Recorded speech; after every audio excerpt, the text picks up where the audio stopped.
Salut tout le monde! Aujourd'hui, on va parler chalet locatif. On va essayer de répondre à la question en 2024, est-ce que c'est encore rentable d'investir en chalet locatif? Pour répondre à la question avec moi aujourd'hui, j'ai un expert là-dedans. Il a développé plus d'une dizaine de terrains pour des chalets locatifs dans le coin de Val-Saint-Côme avec son entreprise Groupe Sierra. Je l'ai découvert sur les médias sociaux parce qu'il y a vraiment un super beau, en tout cas, une super belle page Facebook avec plein d'informations, tout ça. Je vais vous inviter à aller voir ça aussi, Groupe Sierra.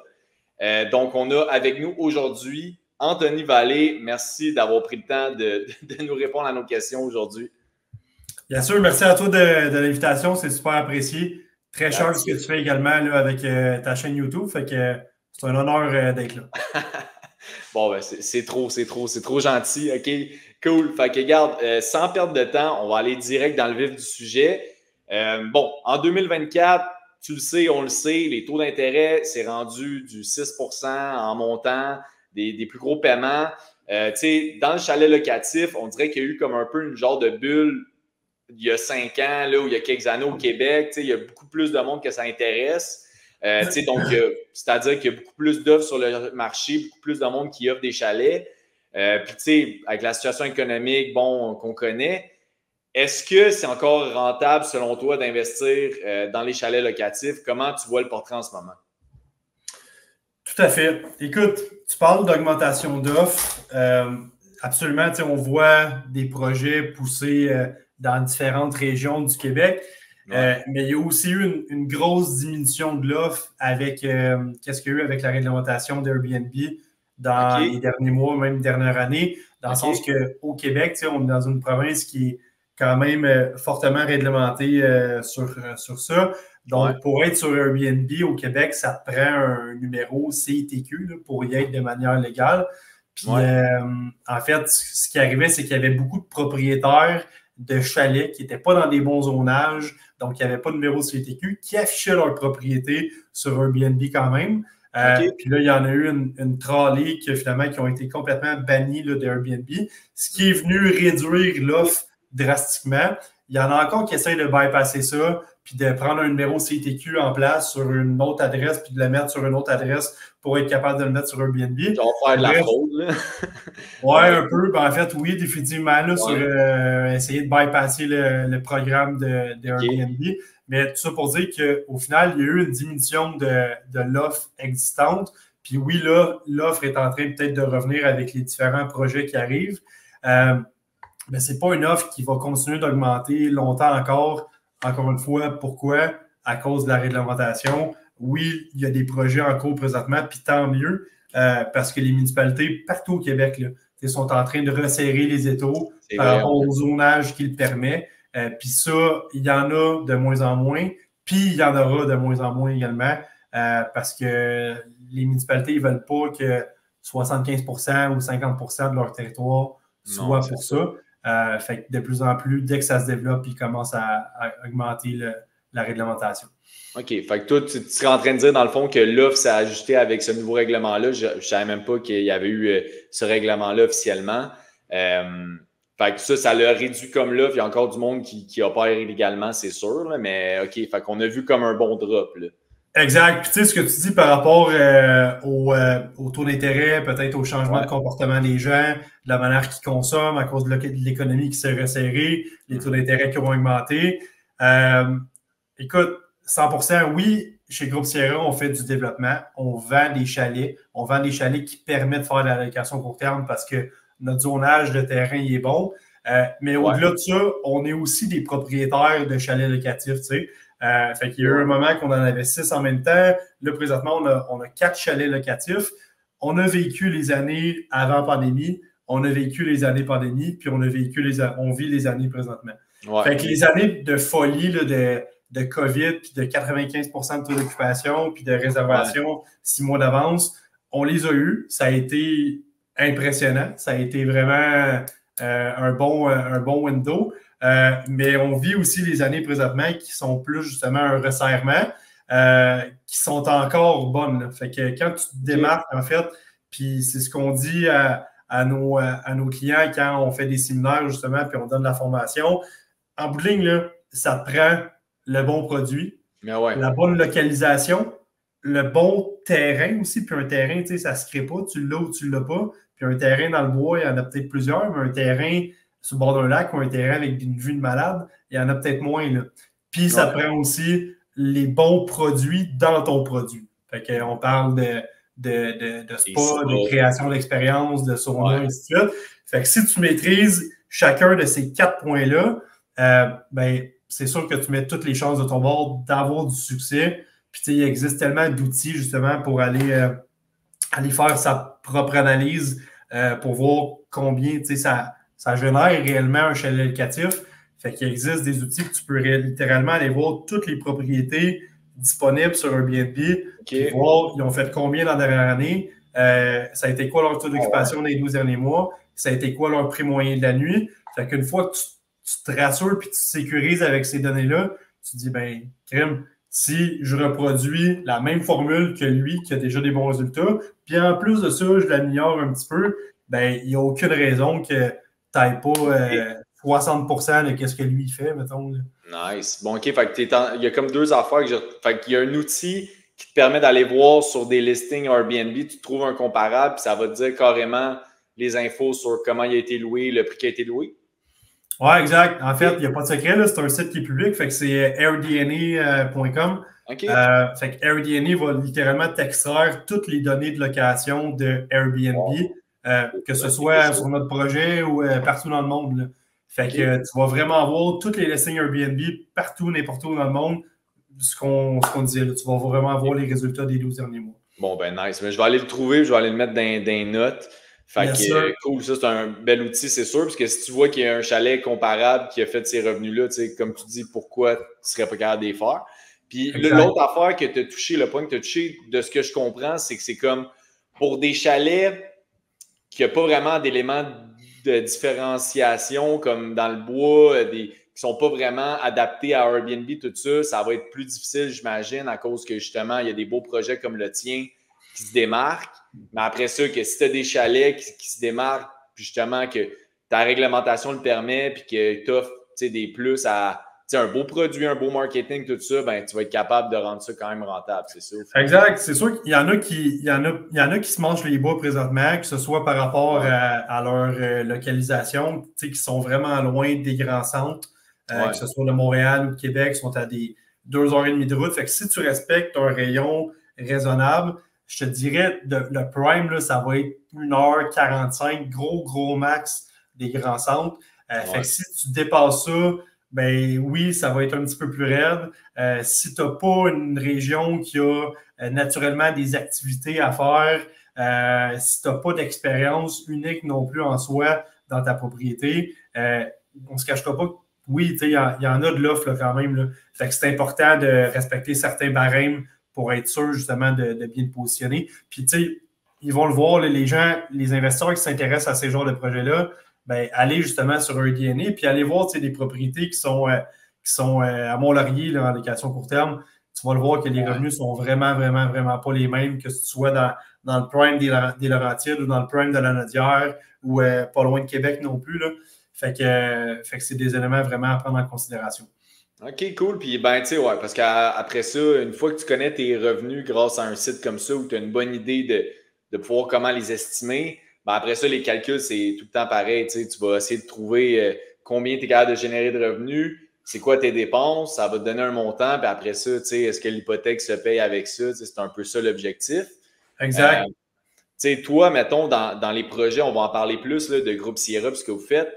Es-tu capable de nous donner un petit peu des genres de données average d'un projet dans votre secteur, tout ça, le genre de revenus que vous êtes capable d'en tirer, grosso modo, là, sans rentrer dans des choses. Absolument. Ben, nous, quand on fait des prévisions avant d'embarquer dans un projet ou c'est ce qu'on dit à nos clients, faites-vous un scénario pessimiste, faites-vous un scénario réaliste puis un scénario optimiste. Fait que le pessimiste va rejoindre 2 données, puis ainsi que les autres vont toujours rejoindre 2 données, ton taux d'occupation puis ton prix de la nuit. Fait que, si tu es quelqu'un qui a une aversion au risque puis tu te dis, Colin, je suis pas sûr que ça va marcher puis que je vais avoir des bons résultats, ben mets-toi des données de merde, mets-toi vraiment du stock pas bon qui est nettement inférieur à ce que tu vois sur un DNA. Fait que mettons que tu vois sur un DNA que la moyenne de location va être aux alentours de 60% de taux d'occupation, ben dis-toi, mets-toi ça à 40, puis mets-toi ça à 50$ la nuit moins cher que tes compétiteurs. Okay. Vois les chiffres que ça va faire. Puis si tu es à l'aise avec le pire des scénarios, ben à ce moment-là, tu te magasines sûrement juste des bonnes surprises et non des mauvaises surprises. Fait que si tu es super optimiste dès le jour 1, tu arrives avec une nouvelle inscription Airbnb, que tu as besoin de bâtir un momentum, tu as besoin d'aller chercher des commentaires, tu as besoin d'aller chercher des reviews.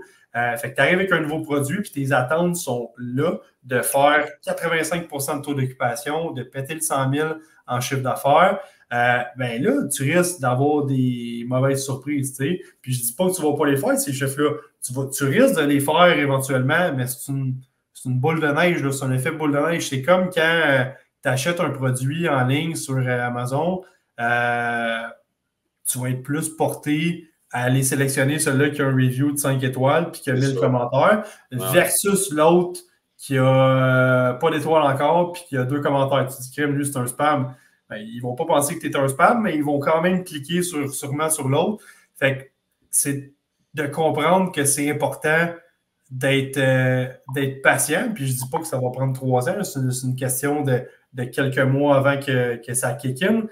Puis en bout de ligne, que ce soit en investissement immobilier, que ce soit en n'importe quel démarrage d'entreprise, on est tout le temps super excité, right, pour le projet. Vrai, ouais. On est tout le temps à trouver la recette miracle, mais il y a tout le temps une période un peu de chute, là, que là, tu te dis, ah, si, c'était peut-être plus facile d'acheter du Bitcoin ou de partir Amazon FBA ou de partir mon cabinet de ça. Puis là, finalement, il y en a qui laissent tomber là-dedans. Là. Ben, eux, ils vont être perdants. Ouais. Eux, ils vont être perdants, c'est sûr, mais les plus patients, les plus téméraires, ben eux, ils vont passer la vallée de l'humilité, puis ils vont revenir, là, pogner le seuil de rentabilité, puis le succès après ça qui arrive. Fait que, tu sais, c'est un peu comme l'effet Dunning-Kruger, là. C'est finalement, c'est d'être confiant, d'être patient, de mettre les éléments en place pour que ton projet fonctionne, puis que ce soit ça, que ce soit l'achat d'un duplex, que ce soit toi qui es en business de peinture, ben, il y a tout un moment que tu dis, câlisse, qu'est-ce que je fais ici? Ben, après ça, quand tu es patient, ben, là, tu reviens à quelque chose qui a du bon sens, puis tu dis, hey, ça a tellement valu la peine. Fait que c'est le même principe. Ouais, il y a tant de journées que tu aurais voulu lâcher, là, mais on est content qu'on ne l'a pas fait. Tu as raison, c'est dans tout.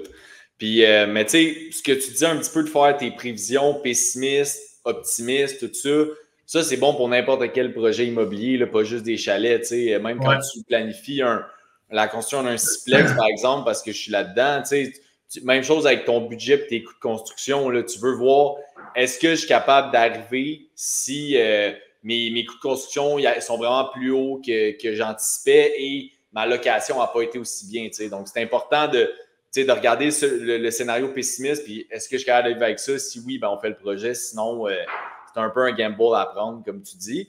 Exact. Puis ce qui est intéressant, excuse-moi de parler par-dessus toi, mais ce qui est intéressant, c'est que souvent, même dans ton scénario pessimiste en chalet locatif, tu vas te rendre compte que même avec les taux d'intérêt d'aujourd'hui, ben ça va faire quand même du sens. Là. Fait que, disons que tu te bases sur un 30 ou un 40% d'occupation qui est pessimiste, là, qui est vraiment pas la mer à boire. Ben là, tu te mets à calculer ça, disons, au prix moyen de la nuit, 300 ou 350. Mais crime, c'est quand même un 10-12 nuits par mois que tu risques d'être réservé à ces prix-là. Fait que tu comprends que tu vas quand même générer plus qu'un duplex avec 2 loyers de 1000$ par mois. Là. OK. Mais non, c'est sûr. Puis tu disais aussi, ça prend du temps.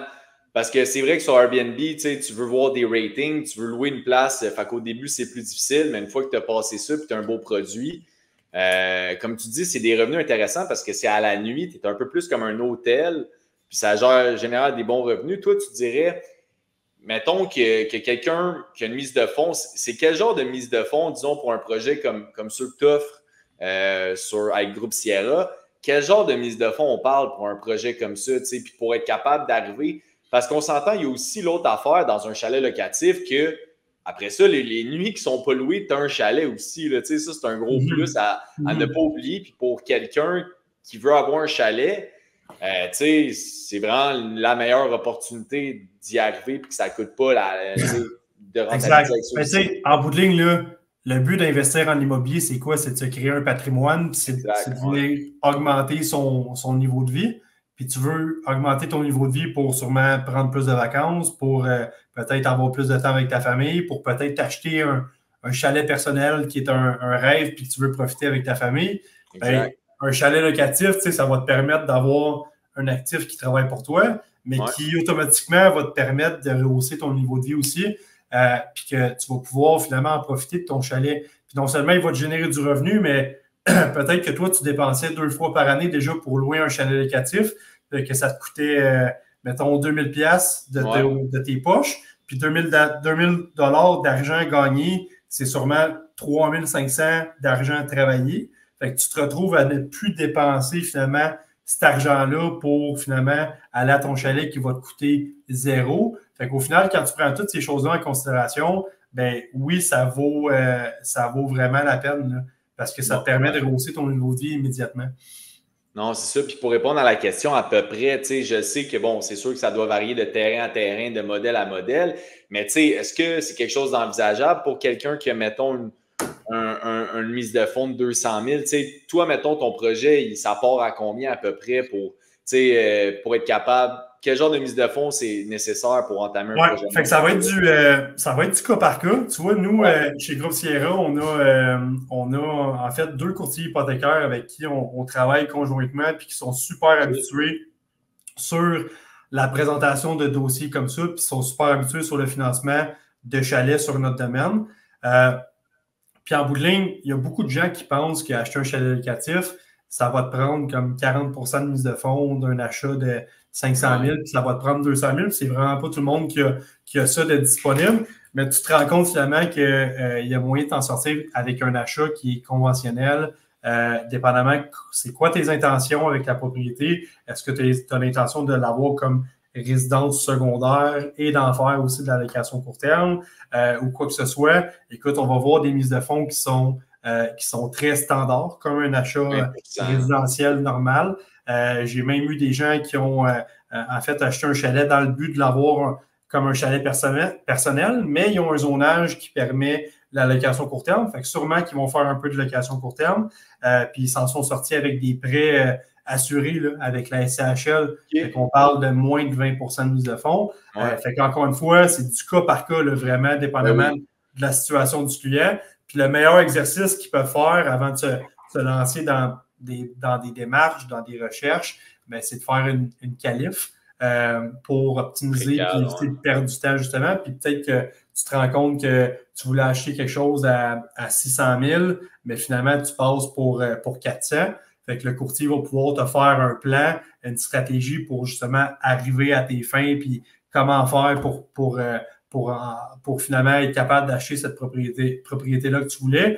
Ou ça peut être une belle option, tu sais, d'acheter juste un terrain aujourd'hui, être patient en espérant que les taux d'intérêt viennent baisser. Puis si aujourd'hui, tu passes pour 400 000 à la banque avec un taux de qualif qui va être aux alentours de 7 %, le jour où les taux d'intérêt vont baisser, ta qualification, normalement, si ta situation n'a pas changé négativement, toi, ta qualif va monter. Fait que si tu achètes un terrain aujourd'hui, puis tu te dis aujourd'hui, je passe pour 400, mais je veux acheter à 600, attends une couple de mois, puis le jour où ça baissera, refais-toi évaluer, puis là, ça se peut que tu passes pour 600 000. Mais la bonne nouvelle, c'est que ton emplacement, tu vas l'avoir, ton terrain, tu vas l'avoir, tu vas avoir capitalisé dessus, il va sûrement avoir pris en valeur, puis tout ça va t'aider finalement à lever ton projet parce que la banque va prendre en considération l'équité que tu as sur ton terrain. Fait que peut-être que ça pourra faire en sorte que ça va te demander moins de mise de fonds au moment de faire le financement de ta construction.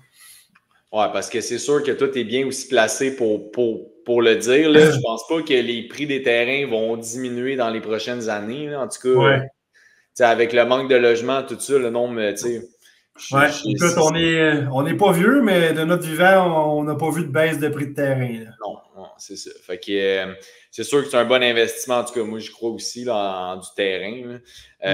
Puis tu disais, bon, on parlait de prêt puis de qualification. Ça revient tout le temps au même quand on parle. Je t'ai posé la question, mais c'est vrai, faut parler à un courtier hypothécaire parce que les situations de tout le monde sont tellement différentes. Puis au final, ce qui va baser combien tu peux emprunter à la banque, c'est des données c'est des données de salaire, tout ça. Fait que c'est plus compliqué que je. C'est ça. Mais en gros, là, si on veut donner un tip aujourd'hui, puis je ne suis pas courtier hypothécaire, puis toi non plus, mais j'en vois du monde passer, puis j'en vois des clients faire du back and forth avec nos contacts. Quelqu'un qui fait 100 000 $ par année aujourd'hui de revenus personnels, puis qui n'a pas de dette, qui n'a pas de paiement de taux, qui n'a pas de carte de crédit, qui n'a pas de marge, qui n'a pas déjà une grosse hypothèque à payer, il se qualifie pour à peu près 400 000. Fait que ça te donne une idée sur ton pouvoir d'emprunt. Si tu es un couple, toi, tu fais 100 000, ta blonde fait 100 000, ben, c'est le même principe. Tu viens faire, en fait, x2. Fait que là, tu passes pour 800. Rajoute un paiement de véhicule, rajoute peut-être un loyer. Là, ça va scale down un peu ta qualif. Puis tu devrais finir, dépendamment, peut-être aux alentours de 600, mais finalement, qui est amplement pour un projet comme ça. OK, nice, ben parfait. Puis, mettons, je pense que ça répond bien à la question des chalets locatifs.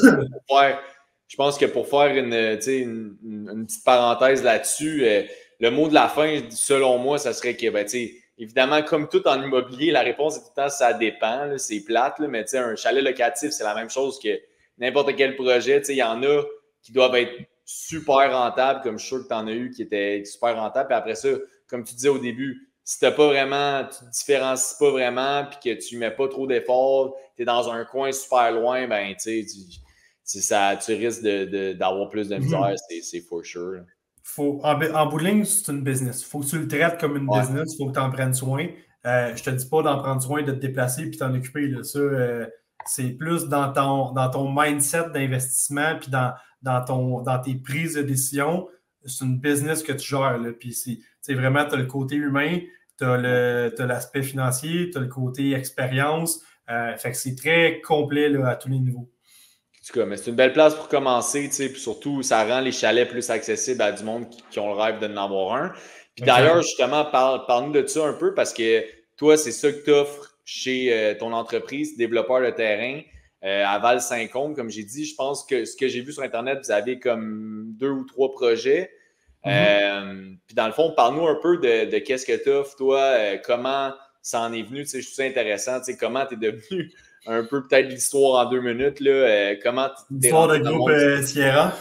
Ouais, un peu. Puis après ça, les projets que tu fais aujourd'hui, parce que honnêtement, puis je le répète, là, moi, je t'ai comme découvert grâce aux médias sociaux, puis c'est vraiment sharp votre présence en ligne, tout ça.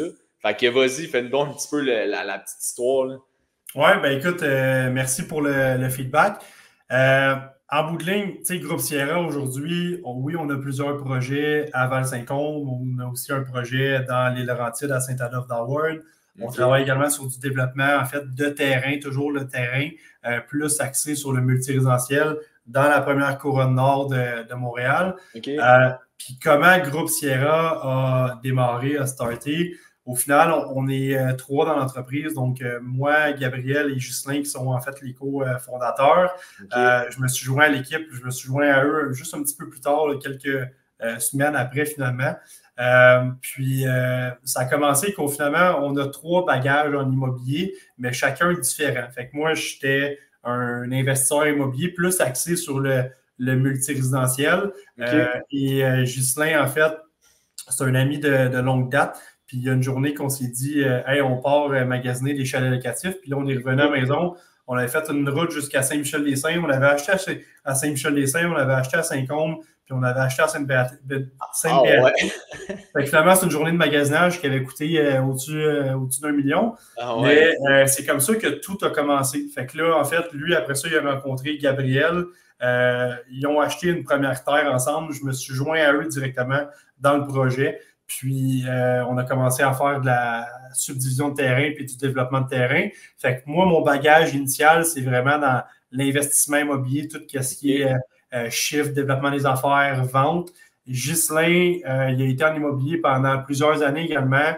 comme courtier. Fait qu'il y a encore une licence de courtier immobilier aujourd'hui, mais il ne pratique plus. Fait qu'il fait vraiment juste du développement de terrain avec nous au groupe Sierra. Puis Gabriel, lui, c'est un ingénieur de formation qui a en fait travaillé pour une grosse compagnie de construction, Trigone. Puis aujourd'hui aussi, il concentre seulement sur le développement de terrain. C'est Gab qui nous a amené ses connaissances de subdivision, de terrain. Il avait déjà fait par lui-même quelques projets entre 3 et 5 terrains de subdivision, autant dans le coin de Terrebonne, autant dans le coin de Saint-Côme. Il avait fait des très bons coups avec ça. Puis finalement, la recette s'est répliquée sur des projets beaucoup plus gros, avec plusieurs dizaines de millions de pieds carrés là, au nord de Montréal. Donc là où est né Groupe Sierra, puis nous, Groupe Sierra, on fait quoi finalement? On est vraiment juste axé sur le développement de terrain, l'achat de terre, la subdivision, la construction de chemin, faire rentrer les services. Donc, on pense surtout à Hydro-Québec, surtout dans les régions comme ça, vu que ce n'est pas desservi par les municipalités. Puis finalement, on a un contracteur qui n'est pas partenaire avec nous, mais lui, il va faire les constructions des chalets clés en main que nous, on propose. Fait que nous, finalement, on propose un portrait global, un projet qui est complet, mais on est juste là pour la portion terrain, puis bien sûr, tout l'accompagnement. Puis la construction va être faite par un de nos partenaires en construction là, qui est licencié RBQ, qui offre la garantie GCR 5 ans, puis tout le kit. OK, cool. Ben, en tout cas, ben, j'ai vu ça et je trouvais ça intéressant parce que je trouve que vous êtes un peu plus axé sur l'accompagnement aussi. Moi, j'en ai acheté un terrain dans un projet à Bromont, vers Forêt, qui est un peu similaire, sur une route qui monte. Puis, mais il n'y avait pas. Vous offrez une gamme comme de plans, un peu de style de modèle de maison. Puis, vous avez l'air vraiment d'accompagner le monde, comme tu disais, tu travailles avec des courtiers hypothécaires. Fait que, ça a l'air d'être. On dirait que vous prenez bien le monde en charge, puis ça doit faire un beau projet homogène. En tout cas, ça a l'air vraiment bien pour quelqu'un, justement, qui veut investir dans un chalet, mais qui ne sait pas, qui n'est pas nécessairement calé en immobilier. Puis là, je sais que vous offrez aussi des formations. Là, je pense qu'il y en a une qui vient juste de terminer, mais tout ce que tu nous dis aujourd'hui, je pense que tu as l'habitude à le raconter parce que vous offrez aussi des formations. Peux-tu nous en dire un petit peu plus en finissant sur ça? Puis qu'est-ce que vous faites comme coaching dans le chalet locatif? Oui, absolument. Fait que, finalement, on n'est pas une école de formation, mais comme on est là-dedans depuis un bon moment, là, en fait, on a commencé à acheter des chalets locatifs en 2019. On a acquis un bagage d'expérience, on a fait des erreurs, on a fait des bonnes shots. Puis finalement, c'est de venir condenser tout ça ensemble, puis de finalement peut-être sauver du temps, beaucoup de temps à plusieurs personnes, que ce soit sur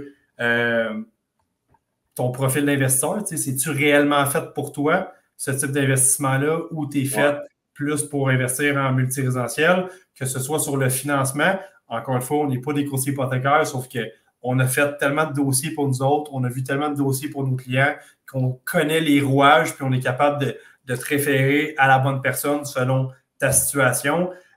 On donne la formation aussi sur la gestion. Fait que, la gestion, c'est quelque chose qui est quand même très simple, mais qui est vraiment méconnu par monsieur et madame tout le monde. Fait que les gens, souvent, ils pensent qu'ils vont avoir besoin de se déplacer à leur chalet, puis aller faire des ménages, puis aller faire des trucs comme ça, ce qui n'est pas du tout le cas. Il existe énormément de solutions pour automatiser tout ça.